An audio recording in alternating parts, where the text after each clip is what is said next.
Muy buenas noches, amada iglesia.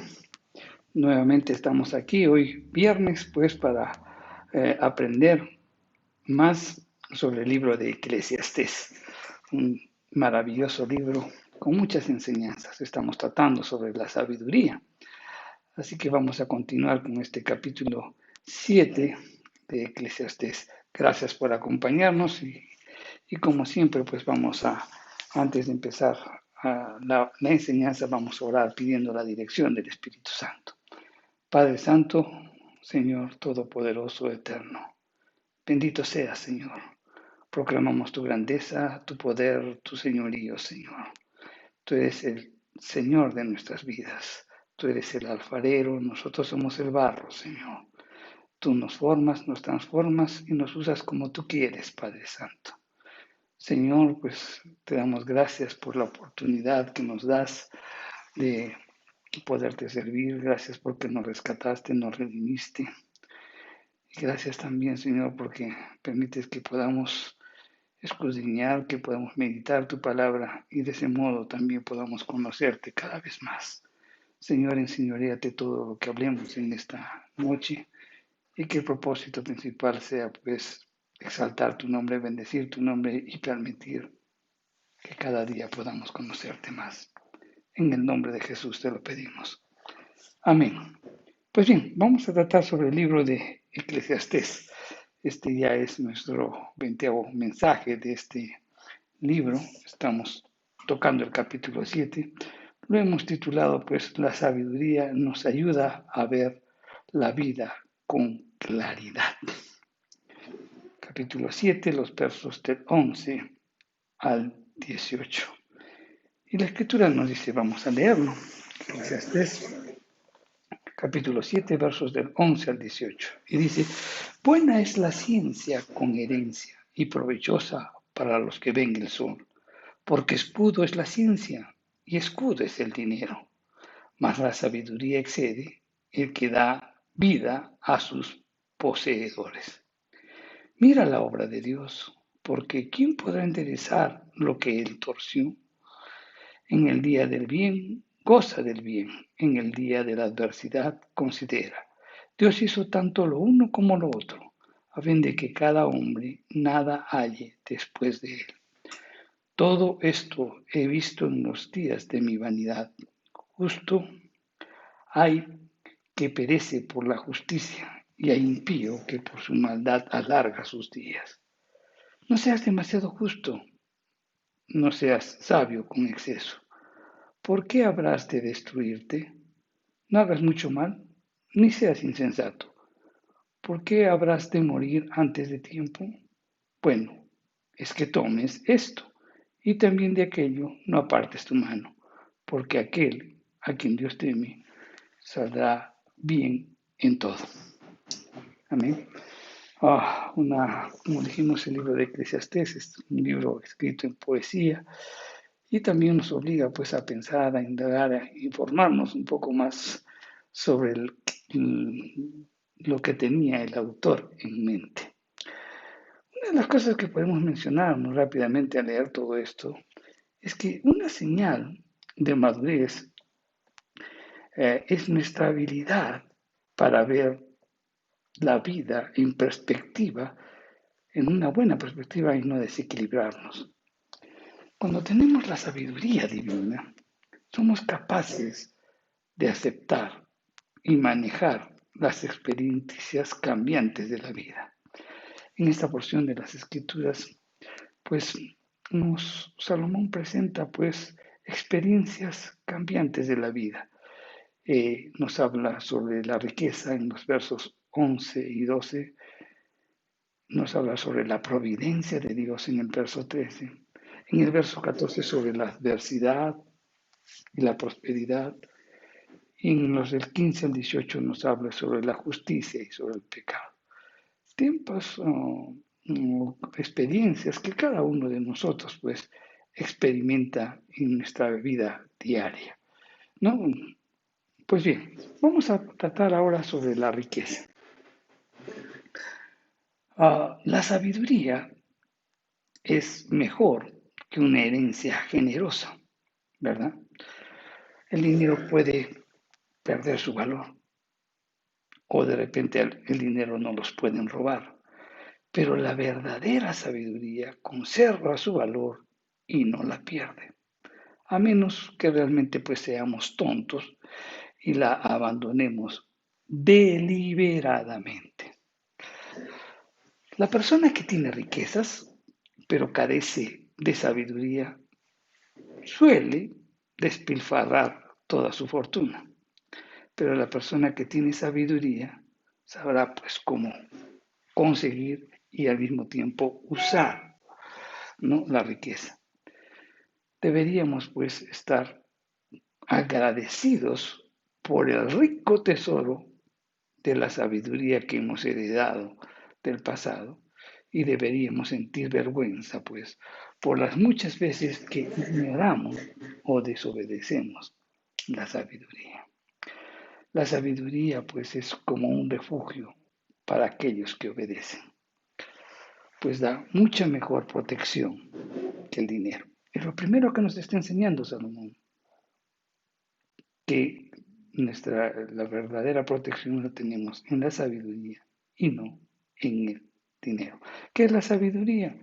Pues la sabiduría es saber utilizar los principios de Dios pues a las situaciones normales de la vida, ¿no? Cada vez que tengamos alguna situación, pues tenemos que aplicar los principios bíblicos a las circunstancias de la vida. Eso es prácticamente una buena definición de lo que es la sabiduría. Pues bien, la sabiduría también nos enseña pues a enfrentar la providencia. El predicador rústico que dice pues a sus oyentes, aprendan a cooperar con lo inevitable. Bueno, realmente conocía el significado de este verso 13. La Biblia al día parafrasea este verso de la siguiente manera y dice, observa los métodos de Dios y ponte en armonía con ellos.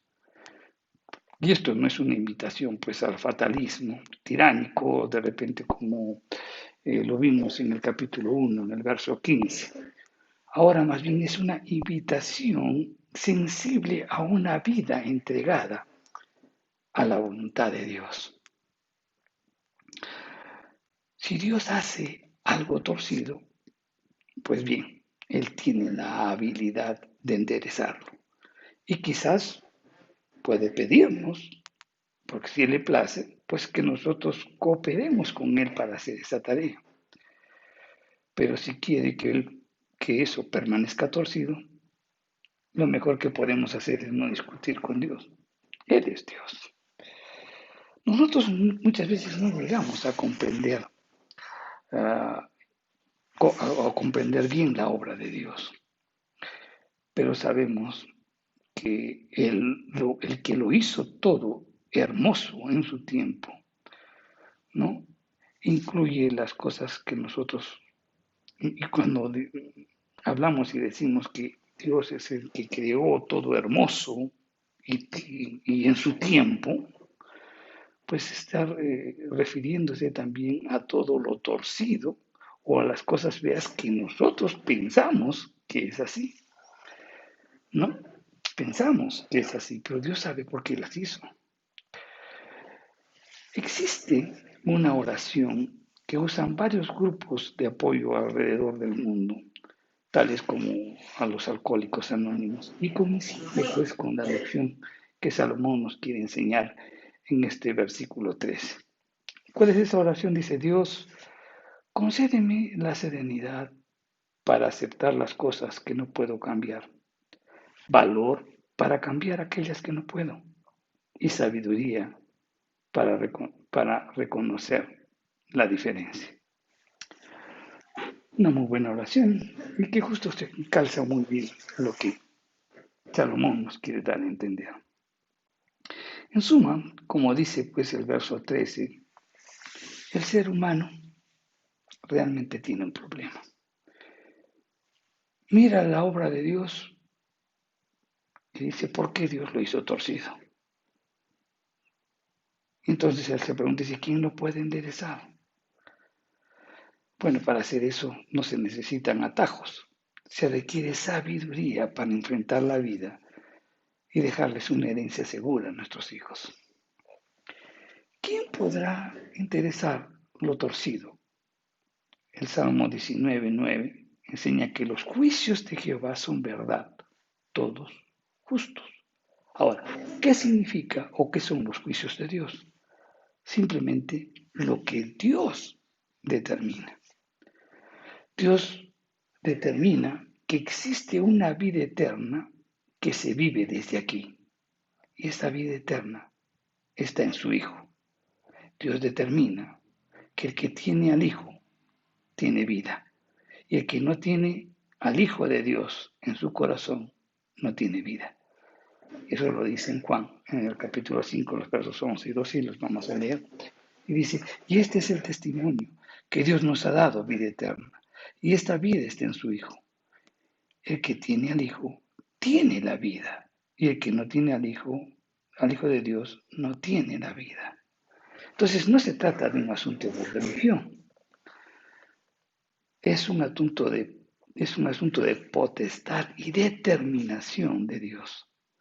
Y a esto es lo que se refiere Salomón con lo torcido, o sea, lo que Dios ha determinado. Si es así, pues así tiene que ser.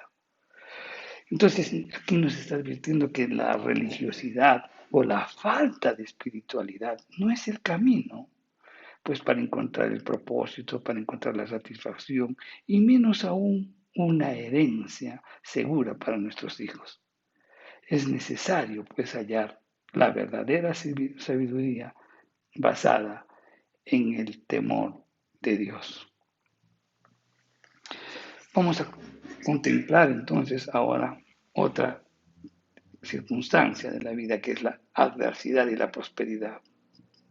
Recordemos que el tema es que la sabiduría pues nos ayuda a ver la vida con claridad. Y cuando vemos nuestra vida, pues hemos tenido momentos de adversidad y también un momento de prosperidad. Y a esto se está refiriendo Salomón. La sabiduría pues nos da la perspectiva con el fin de que no nos desalentemos cuando lleguen los momentos difíciles, otra vez cuando nos hagamos arrogantes cuando las cosas van bien. Se requiere pues bastante espiritualidad para ser capaz de aceptar la prosperidad así como la adversidad, porque a menudo la prosperidad pues nos causa un mayor daño. Vamos a ver qué nos dice Pablo al respecto, y está en Filipenses en el capítulo 4, los versos del 10 al 13. Y dice, en gran manera me gocé en el Señor de que al fin habéis revivido vuestro cuidado de mí, de lo cual también estabais solícitos, pero os faltaba la oportunidad.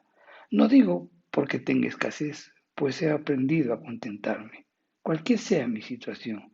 Sé vivir humildemente y sé tener abundancia. En todo y por todo estoy enseñado. Así para estar saciado como para tener hambre, así como para tener abundancia como para padecer necesidad. Todo lo puedo en Cristo que me fortalece. Esta porción de las escrituras muchas veces hasta incluso sacadas de contexto y pues nos hacen o quieren enseñarnos lo que no dice la Biblia. En este versículo pues muy claramente vemos de que Pablo estaba pasando una situación y él dice pues miren, pues yo he pasado momentos de mucha abundancia que ha sido administrado correctamente, sabiamente, y también sé vivir cuando he tenido escasez. Me he tenido que contentar con lo que Dios hace. Y dice, pues esos momentos de tener adversidad y de tener prosperidad, pues todo lo puedo en Cristo que me fortalece. Job recordó a su esposa esa verdad cuando ella le dijo que maldijera a Dios y se muriera. ¿Y qué contestó Job? Job 2:10 le dijo, en el capítulo 2, el verso 10, y dice, y él le dijo, ¿cómo suele hablar cualquiera de las mujeres fatuas? Has hablado, que recibiremos de Dios el bien y no el mal lo recibiremos. En todo esto, Job no pecó con sus labios. Es lo que dicen las Escrituras. Momentos difíciles en donde su esposa le dice, pues ya maldice a Dios. Y le dice, pero ¿por qué no? No puedo pedir. No solamente de Dios vamos a recibir prosperidad, grandezas, bendiciones. No recibiremos también las adversidades que sean en contra nuestras. Eso es lo que le estaba diciendo Job a su esposa. Y Job lo había dicho antes, en el capítulo 1, en el verso 21, dijo, cuando él perdió todo, y dijo, y desnudo salí del viento de mi madre, y desnudo volveré allá. Jehová Dios, Jehová dio, Jehová quitó. Sea el nombre de Jehová bendito. Cuando vemos la vida de Job y también vemos nuestras vidas que de repente han sido momentos de mucha alegría, felicidad, prosperidad y también pues ha habido momentos difíciles, momentos de circunstancias adversas. Dice, pero ¿qué pasa conmigo? ¿En qué estoy haciendo mal? Y es que Dios equilibra nuestra vida dándonos suficientes bendiciones para mantenernos felices, pero al mismo tiempo cargas para que nos podamos conservar humildemente. Si todo lo que tuviéramos en nuestras manos fuesen bendiciones, terminaríamos pues tropezando, ¿verdad? Así que Dios equilibra pues nuestras bendiciones con cargas en nuestras espaldas. Y eso nos ayudará a mantenernos estables, a confiar en Dios. Y Él incluso pues transformará esas cargas en bendiciones para nuestra vida. Uno se pregunta, y dice, entonces, ¿por qué Dios constituye pues nuestra vida de esa manera? Y la respuesta es simple, para evitar que pensemos que lo sabemos todo y que podemos manejar nuestra vida como nosotros mismos nos plazca. La Biblia, la versión Dios habla hoy, de este verso 14, lo dice, o lo traduce y dice, y que el hombre nunca sabe de lo que ha de traerle el futuro. Y es que realmente cuando pensamos que tenemos una explicación para las cosas, Dios cambia la situación y realmente tenemos que desechar nuestra fórmula o lo que hayamos pensado, ¿verdad? Y justamente ahí podemos ver ese ejemplo en los amigos de Job. Ellos se equivocaron. Trataron de usar un viejo mapa de carreteras pues, para guiar a Job a un viaje completamente nuevo. Y el mapa realmente no servía. Mi querido hermano, no importa cuánta experiencia tengamos en la vida cristiana o cuántos libros leemos, todavía tenemos que aprender a caminar por fe. Bien, entonces vamos a hablar también sobre justicia y pecado. Es otro tema, ¿no? Donde también nosotros nos hemos enfrentado en algunas circunstancias de la vida. Injusticia y pecado. Si hay un problema en la vida, pues eso demanda una perspectiva madura. ¿No? Cuando hay un problema en la vida, pues eso demanda una perspectiva madura para poderlo enfrentar. Pero también una perspectiva madura pues nos hace ver cuál es la respuesta que podemos dar a la pregunta, ¿por qué los justos sufren y los malos prosperan? El bueno muere joven, mientras que el malo parece disfrutar la vida. Y eso parece contrario a la justicia de Dios, ¿verdad? ¿Acaso las Escrituras no dicen que el obediente vivirá por largos años y que el que desobedeciere, pues perecerá? Eso nos dice las Escrituras. Entonces, ¿cómo poder dar respuesta a la pregunta por qué los justos sufren y los malos prosperan? Pues tenemos que tomar en cuenta dos aspectos importantes o dos hechos. En primer lugar, Dios prometió bendecir a los hijos de Israel en su tierra si obedecían la ley, pero no ha dado esas mismas promesas a los creyentes que hoy viven bajo un nuevo pacto. Y es que hay promesas que Dios ha hecho directamente al pueblo de Israel. Promesas. Y otras son las promesas pues que estamos viviendo cada uno de nosotros hoy porque estamos sujetos a un nuevo pacto. Francis Bacon era un célebre filósofo, político, abogado y escritor inglés, padre del empirismo, filósofo y científico. Él escribió, la prosperidad es la bendición en el Antiguo Testamento y la adversidad es la bendición en el Nuevo Testamento. Es lo que escribió. Cuando revisamos el Sermón del Monte, vemos que las palabras de Jesús no fueron bienaventurados los ricos que tienen todas las cosas. Eso no dijo. Él empieza el Sermón del Monte y dice, bienaventurados los pobres de espíritu. Entonces, esto nos hace contemplar, pues, que las promesas para Israel y para la iglesia son totalmente diferentes. Ok, ¿dónde estábamos? Ok. El segundo aspecto que también tenemos que ver es que los malos parecen prosperar solo si tú las ves bajo la perspectiva del corto plazo.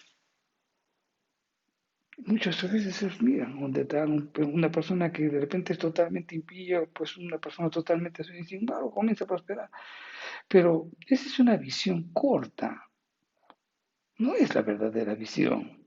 ¿Por qué? Porque siempre lo pensamos en el momento, ¿verdad? Esa lección nos lo dio pues Asaf, ¿no? Y esto cuando escribió el Salmo 73. Pablo también afirma en Romanos 8, el verso 18, y también en 2 de Corintios 4, del 16 al 18, dice, ya tienen su recompensa. Y esa es la recompensa que van a recibir. Pueden ganar el mundo, pero pueden perder su alma. De eso estamos tratando los domingos cuando estamos conversando sobre el Sermón del Monte. Pues muchas veces Jesús en ese capítulo 6 dice, ya tiene su recompensa, ya tiene su recompensa. Y el impío, pues el que vive, pues desordenadamente, pues ya tiene su recompensa. Ya tiene. O sea, y la bendición que ellos piensan, lo temporal antes que lo eterno. Pueden ganar todo el dinero del mundo, pero perderán su alma. Esa es la suerte de todos los que siguen ese ejemplo, pues, y sacrifican lo eterno por lo temporal. Los versos del 16 al 18 han sido entendidos por aquellos que dicen que Salomón estaba enseñando moderación en cada aspecto de la vida. Como que Salomón estaba enseñando, diciendo, mira, no seas demasiado justo ni tampoco seas demasiado pecador. Corre por lo seguro, aconsejan los filósofos sobre la prudencia. Pero eso no está hablando Salomón. De eso no está hablando. El texto hebreo de los versos del verso 16 conlleva una idea de una acción reflexiva. Salomón está diciendo al pueblo, no digan que son justos y no presuman, que son sabios.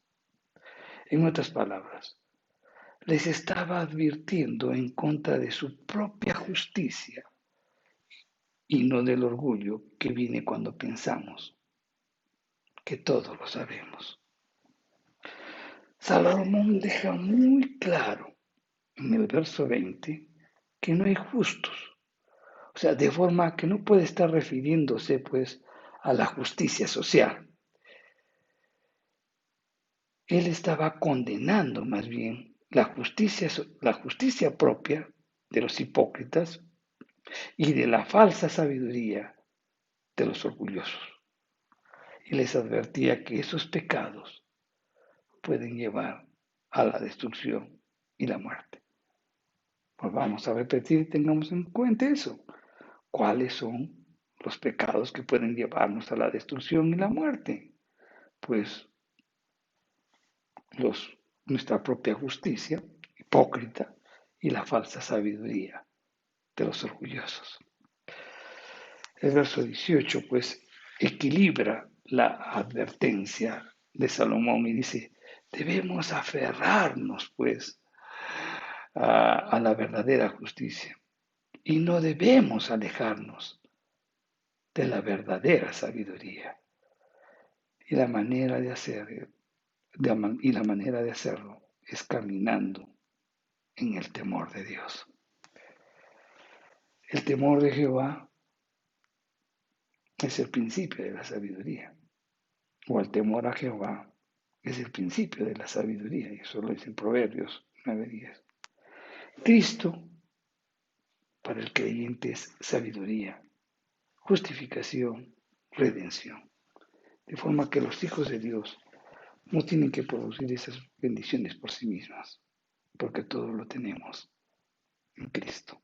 Si Él es nuestra sabiduría, pues metámonos con Él, vivamos una comunión con la sabiduría. Siempre les digo, si tú siempre estás caminando con el amor, pues comenzarás a irradiar amor.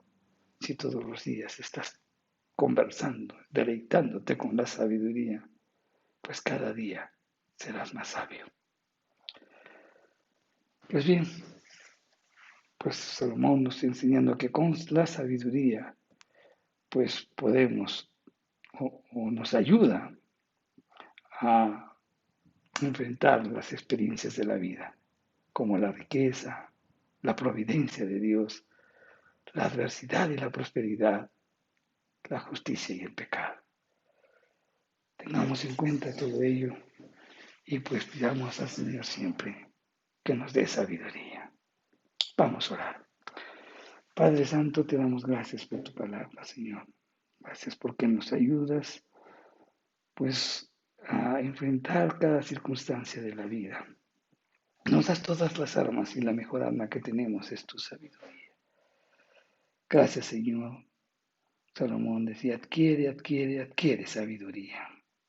Y eso te pedimos, Señor, que siempre inclines nuestro corazón a buscar tu sabiduría y poder, Señor, cada día glorificar tu santo y bendito nombre. Gracias, Señor. En el nombre de Jesús oramos. Amén. Bien, hermano, pues un tiempo de meditación, un tiempo de aprendizaje de este libro de Eclesiastés y te espero el próximo viernes, siempre a las 8 de la noche. Que Dios te bendiga.